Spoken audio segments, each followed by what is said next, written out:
يجعل فضل الله سبحانه وتعالى ولا الدكتور ابراهيم كامل. كذا ما عادش عايزه يعني، ما عادش عايزه اموري 100% وكذا، ويرجع الفضل لفخامه وسعاده الدكتور ابراهيم كامل، خلاني نرجع لهيئه الطبيعيه ووضعي الطبيعي. ونشكر الطاقم الطبي والممرضات والممرضين، واللي مش عايز هنحتفظ بيها اوكي. بارك الله فيك. صراحة أنا تفاجأت بزميلي قبل، ولكن بعد ما أعمل عملية صراحة أنا شفت شيء رائع سبحان الله العظيم، يعني شيء جميل.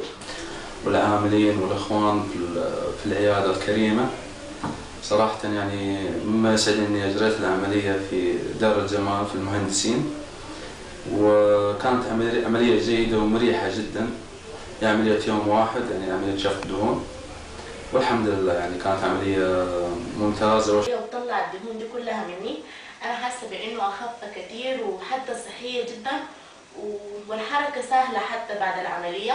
سعيدة جدا جدا ومبسوطة جدا جدا وفي قمة الفرح والسعادة، وبفتكر إنه أنا سعيدة جدا جدا في إنه أنا وصلت إلى دار الجمال.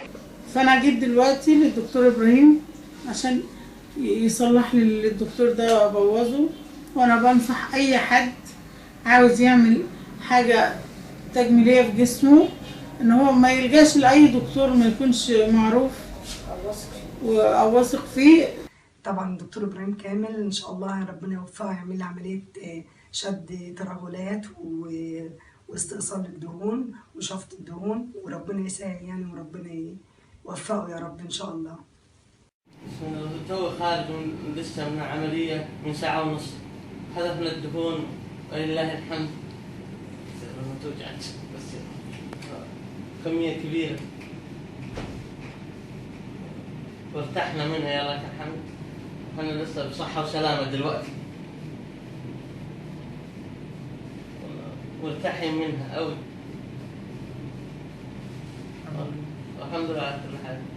بصراحة أثبت إن هو أحسن دكتور في مصر، وأنا أنصح كل الكويتيات والسعوديات والإماراتيات يجون يسوون التجميل، لأن بصراحة إيده ملفوفة بحرير وماكو مثله يعني في مصر ولا في الكويت كلش، وذمة وضمير وأخلاق وكل شيء، فياريت